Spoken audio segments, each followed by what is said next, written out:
हाँ तो प्यारे कप्तानों, स्वागत है आपका अपने चैनल प्रदीप राज मैथ में। आज हम जानेंगे यूपी पुलिस कांस्टेबल री एग्ज़ाम में देरी क्यों हो रही है और सरकार किस तरीके से मज़े ले रही है बच्चों के यानी कि स्टूडेंट्स के, और कितना आनंद करने वाली है कावड़ यात्रियों के लिए। ठीक है, यानी कि सरकार को स्टूडेंट बेरोजगार है उससे कोई मतलब नहीं है, पुलिस में भर्ती हो ना हो उससे कोई मतलब नहीं है, बस कावड़ यात्रा होनी चाहिए। अगर आप कावड़ यात्रा इतनी ही प्यारी थी अगर सरकार को, तो मैं बता दूँ सरकार ये भर्ती करा देती तो जो 60,244 बच्चे जो यूपी पुलिस में भर्ती होते 100% मैं इस बात को मानता हूँ कि उन 60,244 पदों में से लगभग 60 से 55,000, ठीक है, या फिर मान सकते हैं आप 55 से 60,000 बच्चे, अगर बच्चे नहीं तो उनके माँ बाप अपने बच्चों की सरकारी जॉब लगने की खुशी में कावड़ यात्रा को 100% करते तो ये कावड़ यात्रा कितनी शोभनीय होती। लेकिन अब सरकार क्या है, बच्चे बद्दुआ कर रहे हैं, जो उठाना चाहते थे कावड़ वो भी गुस्से में नहीं उठाना चाह रहे हैं। अब देखते हैं आगे क्या होगा। तो देखिए, सबसे पहले तो मैं आपको ये कटिंग दिखा दूं, इसमें क्या लिखा है, UP police constable re exam new date 2024। UP police भर्ती कब होगी, इसके लिए देखिए उत्तर प्रदेश पुलिस कांस्टेबल भर्ती पुनः 2024 की तारीखों का ऐलान 15 से 20 जुलाई के बीच में हो सकता है। उम्मीदवार यहाँ बताई गई प्रक्रिया का पालन करके आधिकारिक वेबसाइट यूपी ये जो दी गई है .gov.in से अपना एडमिट कार्ड डाउनलोड कर सकते हैं। अब देखिए 4 दिन पहले ही खबर है, जब मैं इस वीडियो को बना रहा हूं तो आज 21 जुलाई है, ठीक है, और 20 जुलाई तक यूपी डेट अनाउंस होने की बोली गई है। इसमें देखिए मैं आपको बता दूं ये गूगल की खबर है, और मैं सबसे पहले आपको बता दूं सुंदर पिचाई जी जो हैं वही गूगल के इस समय CEO हैं, ठीक है ना, अगर मैं आपको बता दूं, ठीक है, और वो एक भारतीय मूल की हैं, तो गवर्नमेंट ऑफ इंडिया की चलती है गूगल पर, ठीक है ना। अगर आप गूगल पर सर्च करेंगे कलयुग का अंत कौन करेगा, देखिए कोई भगवान को कोई भी धर्म वाला नहीं मानता है, अपने हिंदू भगवान को मैं पहले से बता दूँ, लेकिन हाँ अगर आपकी इतनी पावर है, गवर्नमेंट ऑफ इंडिया की CEO इंडियंस हैं, ठीक है ना, तो जो गवर्नमेंट ऑफ इंडिया चाहती है वही होता है। सुंदर पिचाई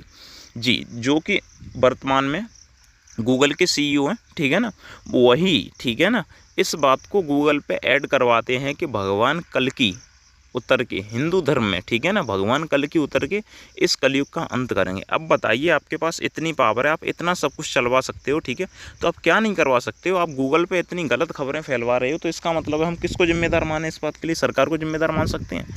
सरकार चाहे तो यहाँ पर सच खबर बता सकती है, नहीं तो गूगल तुरंत साफ मना करे कि अभी हमारे पास भी कोई इन्फॉर्मेशन नहीं है। क्या ज़रूरत है 15 से 20 जुलाई करने की, कोई ये मेरी हाथ की तो कंपनी है नहीं है कि मैं इसमें लिख दूंगा कि हाँ भाई 15 से 20 जुलाई को पेपर होगा, ठीक है। तो चलिए अब नेक्स्ट में देखिए सरकार की और क्या रणनीति रही है, ठीक है ना। तो देखिए अगर मैं आपको दिखा दूं और अधिक, तो देखिए अब यहाँ की कंडीशन देखते हैं। इस कटिंग में क्या लिखा है, विश्वविद्यालयों में बनाए जा सकते हैं सिपाही भर्ती परीक्षा के केंद्र, ठीक है। अब भाई वैसे कहाँ पे आप बनाते थे, सरकारी स्कूल में, अब विश्वविद्यालय में बनाएंगे, बनाइए भाई, कहीं भी बनाइए, पेपर करवाइए, ठीक है। देखिए क्या लिख रहा है, पेपर लीक के खतरे से बचने के लिए उत्तर प्रदेश भर्ती एवं प्रोन्नति बोर्ड सरकारी शैक्षणिक संस्थाओं में परीक्षा केंद्र बनाने पर विचार कर रहा है। सूत्रों की माने तो बोर्ड ने कई विश्वविद्यालयों और महाविद्यालयों आदि में परीक्षा केंद्र बनाने के या बायत आवश्यक संसाधनों के बारे में जानकारी मांगी है। साथ ही किन तारीखों पर परीक्षा आयोजित की जा सकती है यह भी बताने को कहा है। बता दें कि प्रतियोगी एवं भर्ती परीक्षाओं में पेपर लीक की समस्या गहरी होती जा रही है। 4 माह पूर्व आयोजित ARO परीक्षा का पेपर प्रयागराज में एक स्कूल में लीक हो गया था। इसके बाद परीक्षा को स्थगित करना पड़ा था। इससे पहले उप निरीक्षकों की भर्ती के लिए ऑनलाइन मोड में हुई परीक्षा के दौरान भी कई केंद्रों में बड़े पैमाने पर गड़बड़ियां सामने आई थीं। इसके बाद दर्जनों परीक्षा केंद्रों के संचालकों के खिलाफ मुकदमे दर्ज किए गए थे। इसी वजह से पेपर लीक से बचने के लिए बोर्ड सरकारी शैक्षणिक संस्थाओं को परीक्षा केंद्र बनाने पर विचार कर रहा है। अब एक सेकंड रुक जाइए, ठीक है ना। यहाँ पे देखिए सरकार क्या कहना चाहती है।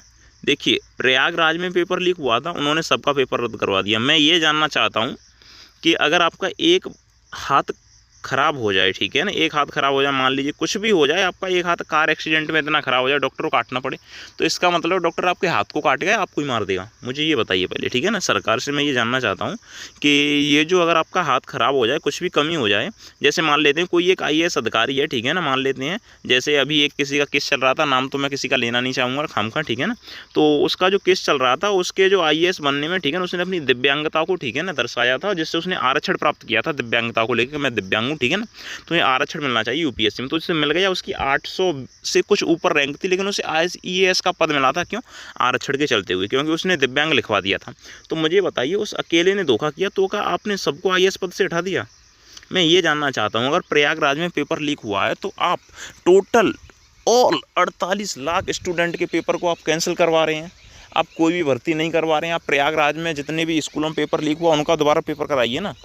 जिन बच्चों ने पहले से पेपर दे दिया आप उनको क्यों लेके डूब रहे हैं। उन बच्चों की जो मंथली इनकम बनती है टोटल की, अगर मैं आपको बता दूं 145 करोड़ रुपए पर मंथ बनती है। और ये पैसा कौन रख रहा है? ये जो पद रिक्त हैं इसकी जिम्मेदार कौन है? कहीं पे इन पदों को रिक्त होने से के कारण दंगे हो रहे हैं, क्योंकि फोर्स उतना है नहीं है। ठीक है, आपके पास में पहले से और अधिक पद रिक्त हो चुके होंगे। अब लगभग मुझे उम्मीद है 80,000 तक पद रिक्त हो चुके होंगे, लेकिन आप तो 60,244 पदों की भर्ती नहीं करवा रहे हैं।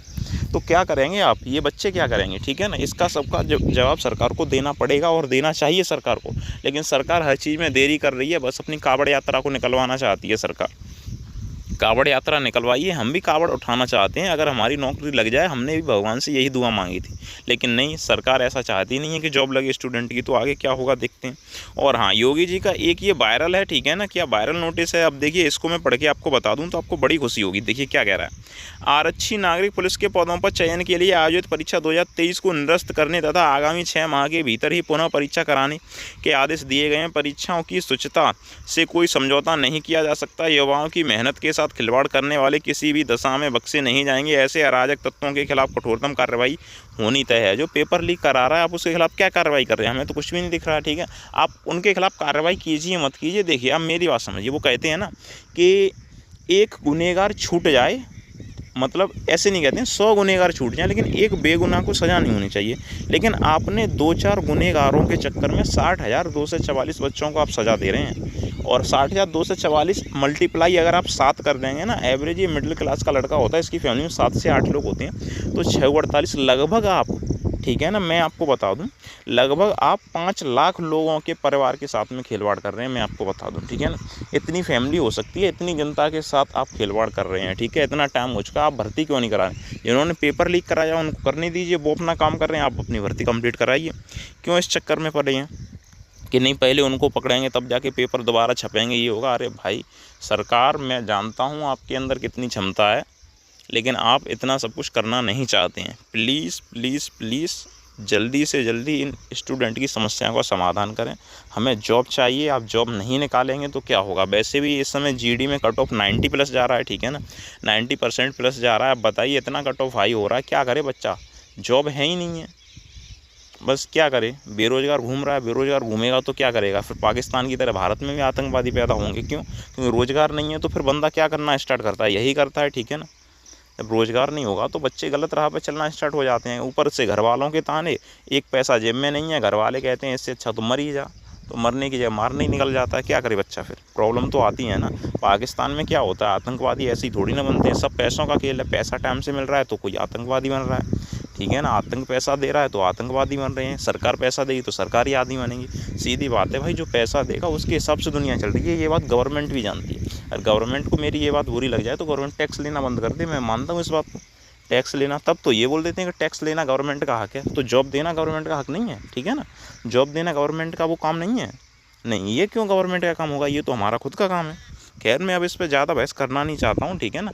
क्या मतलब है? गवर्नमेंट अगर नौकरी देना चाहती है तो दे दे, नहीं देना चाहती है तो साफ मना कर दे। ज़्यादा टाइम लेने की ज़रूरत नहीं है। मैं भी बेरोज़गार घूम रहा हूँ खेतों पर, ठीक है।